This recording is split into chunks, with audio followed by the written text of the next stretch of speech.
Let's have a great day, bro. We are finally here in Ethiopia. Y'all boys been telling me to come. Boys been telling me to let.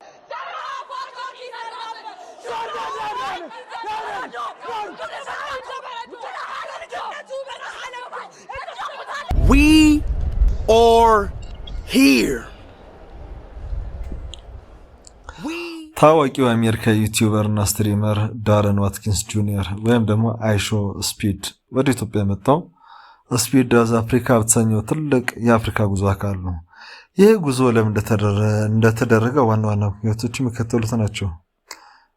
የአፍሪካን ቱር ስፒድ ታህሳስ 20 ቀን 2018 ጀምሮ ለ28 ቀናት የሚቆይ 20 የአፍሪካ ሀገራትን የሚጎበኝበት ፕሮግራም አውጥቷል። ኢትዮጵያ ከነዚህ ሀገራት መካከል አንዷ ነች። የቀጥታ ስርጭት ወደ ተለያዩ ሀገራት እየሄደ የዚያን ሀገር ባህል፣ ምግብ፣ ጭፈራና የሰዎችን አኗኗር በቀጥታ ለተከታዮቹ ማሳየት ይፈልጋል። በኢትዮጵያም ቆይቶ የአዲስ አበባ ጎዳናዎችን፣ ባህላዊ ምግቦችን፣ እንጀራና ጭፈራ ለዓለም ለማስተዋወቅ አልሟል። በኢትዮጵያ ውስጥ እጅግ ብዙ ወጣት ደጋፊዎች ያሉ ሲሆን ከሱ ጋር ለመገናኘት አብሮ ለመጫወት በተለይ የእግር ኳስ እንቅስቃሴዎችን ፍላጎት አለው። ኢትዮጵያ ካላት ጥንታዊ ታሪክና ልዩ ማንነት የተነሳ በጉዞ ወቅት ትልቅ ትኩረት ከሰጣቸው አገራት አንዷ ነች። ስፒድ በሄደባቸው የአፍሪካ ሀገራት ሁሉ እንደ አንጎላ፣ ኬንያና ደቡብ አፍሪካ እጅግ ከፍተኛ ቁጥር ያለው ሕዝብ አቀባበል እያደረገለት ይገኛል። በኢትዮጵያም የነበረው ቆይታ እንግዲህ ደማቅና ብዙዎችን በጉጉት የጠበቁት ነበር።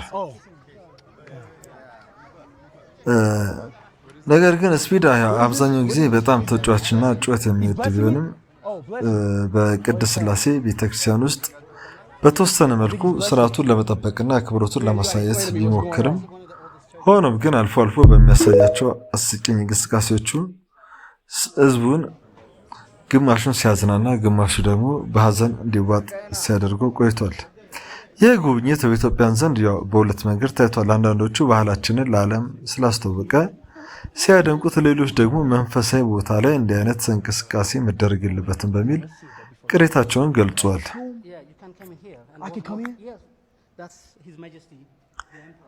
ስፒድ የትም ቦታ ቢሄድ የሚያደርገው ታዋቂው የውሻ ጩኸት ባርኪንግ እና በኃይል መዝለሉ በቤተክርስቲያኑ ግቢ ውስጥም አልቀረም። ይህም በአንዳንድ የሃይማኖት ሰዎች በቅድስት ቤተክርስቲያናችን ውስጥ እንዲህ አይነት ጩኸት ተገቢ አይደለም በሚል ቅሬታ አስነስቶ ነበር። ሆኖም ግን ለደጋፊዎቹ ግን ይህ የስፒድ መገለጫ ስለሆነ እንደ ትልቅ ትርኢት ነው የታየው።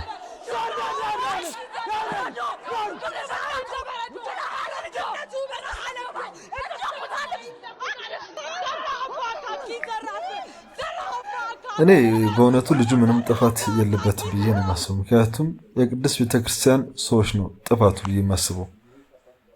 ምን እንደሆነ ስለማያውቅ የመጣበትን አልተረዳም። ምክንያቱም ዛሬ ወደ ኢትዮጵያ ሲመጣ የመጀመሪያው ጉብኝቱ እንዳያችሁት ነው። በላይቭ ስተከታተሉ የነበራችሁ ሰዎች ታውቁታላችሁ። ከመርካቶ ካየ በኋላ ቀጣይ አድዋ ሙዚየም ቀጥሎ ነው ወደ ቅድስት ሥላሴ የሄደው ማለት ነው። እና ቅድስት ሥላሴ ቤተክርስቲያን እንግዲህ የመጀመሪያው ነው። ኢትዮጵያ ኦርቶዶክስ ተዋሕዶ ቤተክርስቲያን ገዳማቶቿን ሲያይ ይሄ የመጀመሪያው ነው። እና ወደ ቅድስት ቤተክርስቲያን ሲገባ የሚኖረውን አክብሮት፣ ስርዓት ማስረዳት ነበረባቸው አስጎብኚዎችም ቢሆን ማለት ነው። ነገር ግን የወጡትን ካህናት፣ ዲያቆናት እሱ ምንም ስላልገባው እንደውም ወንጌሉን ሁሉ ከእጃቸው ሊቀበላቸው ነበረ። ምን እሱ ብቻ መስቀሉንም ሊቀበላቸው ነበር። አተኩሮ እያየው ነበር። ከዛ በኋላ ነው እንግዲህ አንዳንድ ሰዎች ኪስ ሲሉት መስቀሉን የተሳለመው ማለት ነው። እንደውም ወደ መቅደስ እየገባ ጫማን አውልቅ ሲሉት ነው እንጂ ያውለቀው እስከነ ጫማው ወደ ቤተ መቅደስ ሊገባ ነበር እኮ። ከገባስ በኋላ እዚህ ጋር ነው ገጠመኙ ትንሽ ፈገግ የሚያደርገው። ሁለት ነጮችን ሳይ የቅድስት ሥላሴ መቅደስ ውስጥ ነው። እነሱም ቱሪስቶች ናቸው። የጎበኙ እያለ ከሱ ጋር ተገናኙ። ከዛ እሱ የመጣበት ምክንያት ስለማያውቅ ነጮቹን ከየት ነው የመጣችሁት አላቸው። እነሱም ከስፔን እንደመጡ ነገሩት። ቀጠለና የሱ የኳስ አድናቂ ስለሆነ ማድሪድ ነው ወይስ ባርሴሎና አላቸው። እነሱም ማድሪድ አሉ፣ የመጡበት ከማድሪድ ነው። ቀጠለ ሜሲ ወይስ ሮናልዶ አለ። አንዷ ሜሲ አለች፣ አንዷ ደግሞ ሮናልዶ ስትለው ቤተ መቅደስ ውስጥ አለ። ዘለል እንዳያችሁት ዘለል አለ። እንግዲህ ያለመገልበጡም እሱ ሆኖ ነው እንጂ ያው ዛሬ ቅዱስ ቤተክርስቲያን ውስጥ ጥሩ ያልሆነ ነገር ለህዝብ ይተላለፍ ነበር ማለት ነው። እና እዚህ ጋር አዘጋጆቹ በጣም በቃ አሁን በቀጣይ ገዳማት አድባራት ይሄዳል ተብሎ ይታሰባል ወደ ላሊበላ ምናምን። አስቀድሞ ስርዓቱ ካልተነገረው ለቤተክርስቲያናችን ከጥቅሙ ይልቅ ነቀፌታና ነውር ነው የሚተርፋት።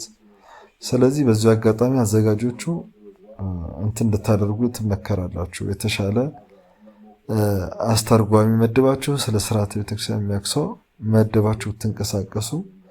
ለሀገራችንም ለህዝቧም የተሻለ ነው ብለን እናስባለን። መንፈሳዊ ክብር በዲጂታል ዘመን መስመሩ የቱ ጋር ነው? ቤተክርስቲያን የሁሉ እናት ናት። ማንኛውም ሰው ከየትኛውም የዓለም ጥግ መጥቶ ቢማርባት ቢሳለምና ቢባረክባት ደስታችን ነው። ነገር ግን ለታዋቂ ሰዎች የሚደረግ አቀባበል ከቤተክርስቲያን ጥንታዊ ስርዓት ክብርና ግርማ ጋር የተጣጣመ መሆን አለበት።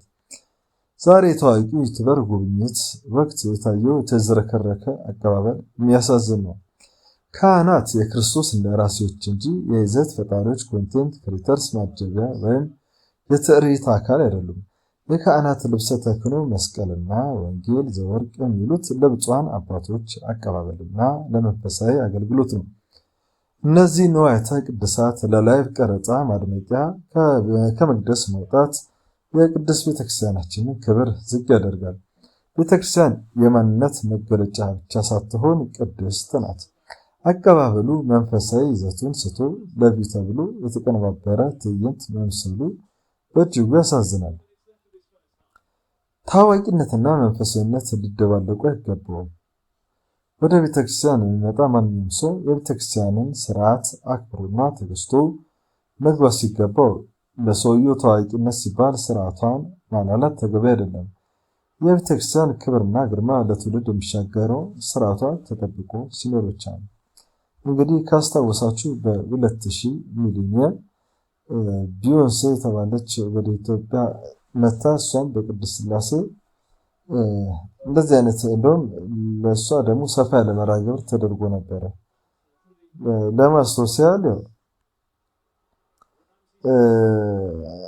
ቢዮንሴ 2000 ዓመተ ምህረት ላይ ለኢትዮጵያ ሚሊኒየም በዓል አዲስ አበባ በመጣችበት ወቅት ከኢትዮጵያ ኦርቶዶክስ ተዋሕዶ ቤተክርስቲያን ጋር በተያያዘ የሚከተሉት ዋና ዋና ኩነቶች ተመዝግበዋል። እንግዲህ ቢዮንሴም ወደ ኢትዮጵያ የመጣችበት ጊዜ እንደዚህ አይነት ድርጊት ተፈጽሞ ነበረ። ቢዮንሴ በወቅቱ የኢትዮጵያ ኦርቶዶክስ ተዋሕዶ ቤተክርስቲያን ፓትርያርክ ከነበሩት ከብፁዕ ቅዱስ አቡነ ጳውሎስ ጋር ተገናኝታ ነበር። በቆይቷም ስለ ሰላምና ስለ ፍቅር መልእክቶችን አስተላልፋለች። ፓትርያርኩ ለቢዮንሴ የኢትዮጵያን ጥንታዊ ታሪክና የአክሱም ስልጣኔ የሚያሳይ መጽሐፍ በስጦታ መልክ አበርክቶላታል። እሷም በበኩሏ ለቤተክርስቲያኑ ያላትን አክብሮት ገልጻለች። በቤተክርስቲያኑ ጉብኝቷ ወቅት ሙሉ የኢትዮጵያ ባህላዊ ልብስ ሀበሻ ቀሚስ ለብሳ የታየች ሲሆን ይህም በወቅቱ በብዙ ዘንድ አድናቆትን አትርፎላት ነበረ። ቢዮንሴ በመንበረ ጸባዖት ቅድስት ሥላሴ ካቴድራል ተገኝታ የነበረ ሲሆን በዚያም የቤተክርስቲያኑን መንፈሳዊ ድባብና ስነ ህንጻ አድንቃለች። ይሁን እንጂ ይህ ጉብኝት በወቅቱ በቤተክርስቲያኑ ምሁራንና ተማሪዎች ዘንድ መጠነኛ ቅሬታን አስነስቶ ነበር። በተለይም አንድ ዓለማዊ ዘፋኝ በዚህ ደረጃ ከፓትርያርኩ ጋር መገናኘቷ ተገቢ አይደለም በሚል የተቃውሞ ድምጾች ተሰምቶ ነበር። ቢዮንሴ በመንበረ ጸባዖት ቅድስት ሥላሴ ካቴድራል ስትደርስ በቤተክርስቲያኑ ስርዓት መሰረት ለታላላቅ እንግዶች እንደሚደረገው ሁሉ መቋሚያና ጸናጽል የያዙ ካህናትና ዲያቆናት በዝማሬ ተቀብሏታል። በጉብኝቷ ወቅት ካህናት በክብር መስቀል አውጥተው ባርኳታል። ይህ አይነቱ አቀባበል አብዛኛውን ጊዜ ለሀገር መሪዎች ወይም ለከፍተኛ የሃይማኖት አባቶች የሚደረግ በመሆኑ ለቢዮንሴ መደረጉ በወቅቱ ትልቅ መነጋገሪያ ሆኖ ነበረ።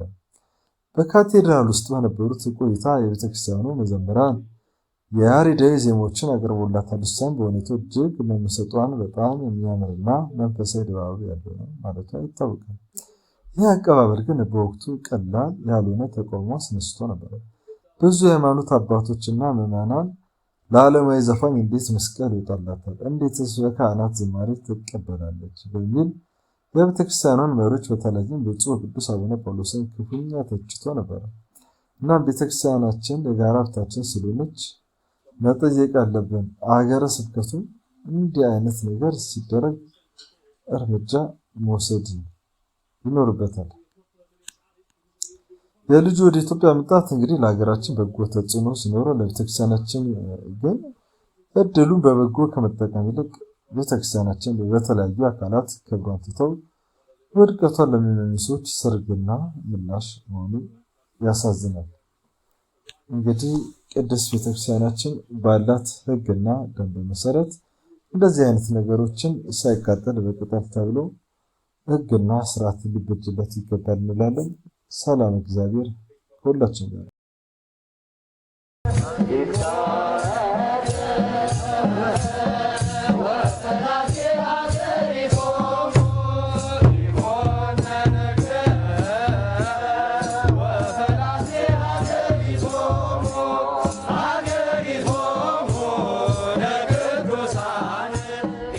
This was a ceremony that is only celebrated once a year, and they had a special one just for me.